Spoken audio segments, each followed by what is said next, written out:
여러분 안녕하십니까? 어제 촉법 소년들을 동원해 금은방을 턴 일당이 검거됐다는 소식 전해드렸는데요. 오늘 새벽에는 대전에서 또다시 금은방 유리문을 망치로 부수고 귀금속을 훔쳐 달아나는 일이 일어났습니다. 같은 수법의 범행이 반복되고 있는데 대책은 없을까요? 조형준 기자의 단독 보도입니다. 모자와 마스크로 얼굴을 가린 남성이 망치로 유리문을 부수고 가게 안으로 뛰어들어옵니다. 귀금속을 미리 금고에 넣어놔 바로 앞 진열장이 비어있자 옆을 확인합니다. 연이어 망치로 깨고 목걸이 등을 급하게 주머니에 넣고 달아납니다. 유리문이 산산조각이 나 있습니다. 피의자는 이 유리문을 깨고 들어왔는데 방탄 처리된 유리도 속수무책이었습니다. 범행에 걸린 시간은 1분 남짓. 보안업체가 채 오기도 전에 범행을 마치고 도주했습니다. 순식간에 일어난 범죄로 금은방 주인은 3,500만 원어치의 피해를 입었습니다. 유리 파편이 많아서 치우는데 한 2시간 정도 걸렸습니다. 파손된 방탄 유리하고 진열장 유리하고 수리하는데 좀 그게 가장 시급한 문제입니다. 인근에 8곳의 금은방이 붙어 있는데 철제 셔터가 없는 가게가 범행의 표적이 됐습니다.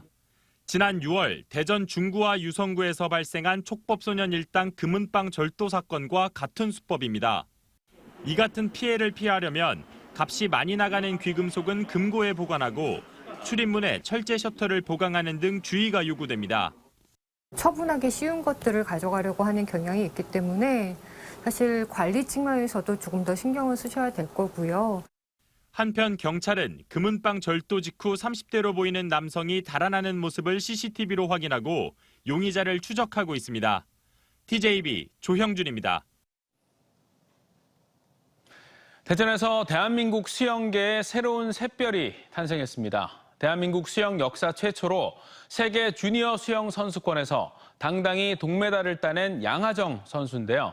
다음 달 열리는 전국체전 재패를 위해 구슬땀을 흘리고 있는 양하정 선수를 이수복 기자가 만나봤습니다. 이달 초 페루에서 열린 세계 주니어 수영 선수권 여자 100m 접영 결승전. 17살 양하정이 1레인에서 출발했습니다. 경기 초반 고전하던 양 선수는 막판 스퍼트를 냈고 1분 00초 10, 당당히 3위를 기록하며 동메달을 목에 걸었습니다. 만 14에서 18세 선수들이 참여하는 세계 주니어 수영 선수권에서 한국인이 메달을 딴 건 첫 사례. 수영 영웅 박태환과 간판 황선우도 해내지 못한 기록입니다. 양 선수는 지구 반대편 페루까지 이동해 컨디션 난조로 고생했습니다. 이후 예선을 거치며 기록이 나아졌지만 수상까지는 예상하지 못했다고 당시 상황을 전했습니다. 큰 대회니까 당연히 예탈할 줄 알았고 처음이어가지고 그랬던 것 같아요. 국가대표 수영선수 출신 아버지와 어머니의 영향으로 자연스럽게 물과 친해졌습니다. 초등학교 4학년 때 수영과 인연을 맺고 입문 2년 만에 전국대회에서 입상하는 등 가능성을 보였고 이번 수상으로 한국 수영의 새로운 기대주로 떠올랐습니다. 양하정의 시선은 다음 달 울산에서 열리는 전국체전으로 향해 있습니다. 전국체전 목표는 접영 50m와 100m 두 종목 재패. 작년에 2개 다 4등 해가지고 메달을 못 따서 이번에 더 열심히 해가지고 메달 따는 게 일단 목표가 되는 것 같아요. 서양 선수와 견져도 밀리지 않는 172cm의 큰 키와 유연성은 양하정의 최대 장점입니다. 주니어 대회를 넘어 시니어 국가대표로 세계 무대에서 활약할지 기대됩니다. 코치진은 일부 자세만 규정하면 기록을 더 당길 수 있다고 확신합니다. 선수가 좀 힘들게 되면은 자세가 조금 틀어지는 부분이 있어요. 저 중심적으로 많이 좀 지적을 해줬어요. 대전체육계의 샛별로 떠오른 양하정이 대한민국 수영 역사에 새로운 한 획을 그을지 주목됩니다. TJB 이수복입니다. 어제 열린 2023 KBO 신인 드래프트에서 전체 1순위로 하나 이글스에 입단한 투수 김서현이 신인왕과 MVP에 모두 도전하겠다는 포부를 밝혔습니다. 세계 청소년 야구 선수권 때문에 미국 플로리다에 머물고 있는 김서현은 국내에서 먼저 성공하는 게 꿈이라며 기대에 보답할 수 있도록 최선을 다하고 KBO 리그 신인왕과 MVP 등 개인 타이틀에 도전하겠다고 전했습니다. 이번 드래프트 최대어였던 김서현은 최고 구속이 시속 156km에 기록할 만큼 빠른 직구에 커브와 슬라이더, 체인지업 등 다양한 구종을 자유자재로 구사해 완성형 유망주로 불리고 있습니다. 정부가 학령 인구 감소에 따라 대학 적정 규모화 계획을 추진하면서 충청권 대학에서도 입학 정원 감축이 본격적으로 진행됩니다. 교육부는 대학 적정 규모화 계획을 통해 전국 55개 일반 대학과 41개 전문 대학이 2025년까지 입학 정원 16,197명을 줄일 계획을 발표했는데 이 가운데 충청권에서는 23곳의 대학이 4,325명을 감축합니다. 입학 정원을 감축한 학교는 교육부가 지원하는 적정 규모화 지원금을 국고에서 지원받는데 지원금 배분 결과 충청권에선 중부대가 59억 원으로 가장 많았고 대전대 19억 원, 배재대 18억 8,600만 원 등이었습니다. 도로나 하천변에서 흔히 볼 수 있는 덩굴 식물의 일종인 가시박은 번식력이 워낙 강해서 주변 나무를 고사시키는 주범으로 꼽힙니다. 대부분 사람의 힘으로 뽑기 때문에 제거가 힘든데 고압에 물을 뿌려 가시박을 없애는 신기술이 산학협력을 통해 개발됐습니다. 제거 비용도 크게 줄고 퇴치 효과가 뛰어날 것으로 예상됩니다. 강진원 기자입니다. 여름과 가을 도로나 하천변은 어김없이 가시박 같은 덩굴 식물로 뒤덮입니다. 가시박은 기존 나무의 생장을 막는 주범으로 생태 교란종으로 지정됐습니다. 하지만 워낙 넓게 분포한 데다 개체당 3, 4만 개의 씨앗을 맺을 정도로 번식력이 강해서 인위적 퇴치는 한계가 있었습니다. 가시박을 겨냥해 높은 압력의 물을 쏘아댑니다. 가시박은 물을 맞자 가는 줄기가 마디마디 잘라져 나갑니다. 살수 압력은 150바. 주변 식물에 해가 없이 가시박만 선택해 제거하는 최적의 압력입니다. 기존 예초기보다 안전하고 비용은 5분의 1로 줄면서 제거 속도는 5배 빨라졌습니다. 고압 살수기를 하는 작업은 한 5배 정도 빠르고 그리고 안전도 훨씬 작업하는 데서 안전하죠. 한경대 연구진이 환경부, 충남도와 함께 고압 살수 방제 기술을 개발했습니다. 가시박이 번식력이 강한 걸 고려해 씨앗을 맺기 전 고압 살수로 퇴치하는 게 핵심입니다. 연구진은 가시박이 1년생 생물인 만큼 이렇게 하면 같은 지역에서는 2년 내 아예 사라질 것으로 전망했습니다. 종자가 떨어지는 것을 막아야 돼요. 보통 이런 지역에서 2년 정도를 제거를 하게 되면 여기 있었던 매토돼 있던 종자의 99% 정도가 이제 없어지게 됩니다. 또 직립형인 보통 식물과 달리 덩굴 식물은 지면과 나란히 크는 특성을 감안해 세로형 날을 부착해 덩굴만 잘라내는 예초 시스템도 선보였습니다. 충남도는 대규모 인력과 예산이 필요했던 가시박 방제가 한층 수월해질 것으로 기대하고 있습니다. 그 가시박 퇴치를 위해서 예산을 투입해서 작업을 하고 있었는데요. 예산 투입 대비 제거율이 높아서 그 가시박 퇴치에 많은 도움이 될 것으로 기대하고 있습니다. 고압 살수 방제 기술은 2년쯤 뒤 상용화 예정으로 온 국토를 뒤덮는 가시박의 습격을 막을 수 있을지 주목됩니다. TJB 강진원입니다. 평택에서 당진을 잇는 서해대교가 현재 포화 상태를 보이는 것과 관련해 당진시의회가 제2서해대교 건설을 위한 특별위원회를 설치하고 정부와 국회, 충남도를 향한 홍보 활동에 들어갔습니다. 당진시의회 제2서해대교 특위는 서북부 산업단지의 개발 등으로 인해 서해대교 교통량이 크게 증가한 만큼 교통량이 빨리 분산돼야 한다면서 정부 차원에서 조속히 사업을 계획하고 착공할 수 있도록 노력하겠다고 밝혔습니다. 지난해 서해안 갯벌이 제주에 이어 국내 두 번째로 유네스코 세계 자연유산으로 지정되자 이를 관장할 본부 설립을 두고 유치전이 뜨겁습니다.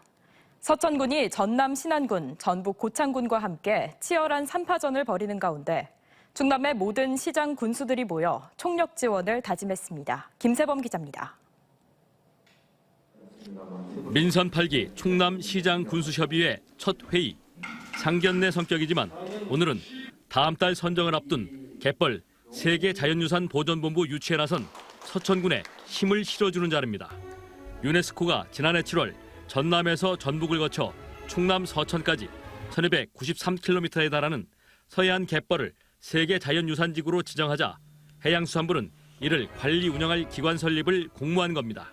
국비만 320억 원이 투입돼 앞으로 갯벌의 생태적 가치와 관광 정화나 보전 방안 등 다양한 업무를 수행하는 심장부가 됩니다. 서천을 비롯해 전남 신안과 전북 고창이 유치전에 뛰어들었고 갈수록 사활을 건 경쟁이 펼쳐지고 있습니다. 대형 국가사업 유치인 만큼 충남 15개 시장 군수는 정파를 떠나 공동 결의문을 채택하고 필요한 모든 지원을 아끼지 않기로 했습니다. 충남시장군수협의회는 갯벌 세계 자연유산 보존본부의 성공적인 유치를 위해서 전 충청남 도민의 공감대를 확산하고 결집 기반 마련에 총력을 기울이기로 하였습니다. 전남 신안은 갯벌 길이가 전체 지구의 80% 이상을 차지한다는 강점과 지역 국회의원들의 측면 지원으로 파고들고 있고 전북 고창은 전라북도를 중심으로 대규모 유치단을 구성하고 본부 부지로 170만 제곱미터를 일찌감치 마련했습니다. 서천군은 서천 갯벌 자체가 국내 최대 철새 도래지이며 인근에 국립생태원과 갯벌 방문자 센터 등의 연계 기관이 있어 높은 가산점이 예상됩니다. 더구나 전체 충남 도민과 도의회, 정치권의 본격적인 지원을 등에 업으면서 기대감이 높아졌습니다. 서천군은 갯벌 본부를 유치하기 위해서 환경단체와 또 우리 서천 군민들과 목숨을 걸고 해달라는 그런 염원을 지금 담고 있습니다. 유치되도록 노력하겠습니다. 갯벌 세계 자연유산지구 보존본부 공모사업은 이달 말 서류 접수를 마감한 뒤 전형 절차를 거쳐 다음 달 말 최종 선정적을 발표할 예정입니다. TJB 김세범입니다.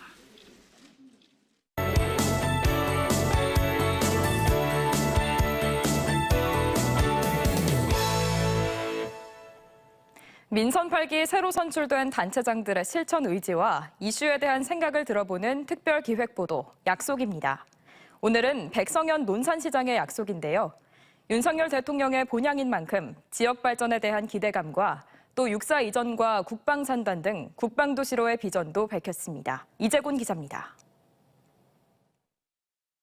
우리 논산을 위해서 살거리를 만들어내고 우리 시민들의 자존감을 높일 수 있는 그런 시장으로 모든 열정을 다 바쳐서 주택관리공단 사장을 지낸 경영자 출신의 국민의힘 백성현 시장은 그동안 논산은 육군훈련소와 육군항공학교 등 군시설이 입지하면서 행군시 불편함, 총소리, 포소리 등 온갖 고통을 묵묵히 견뎠다고 말합니다.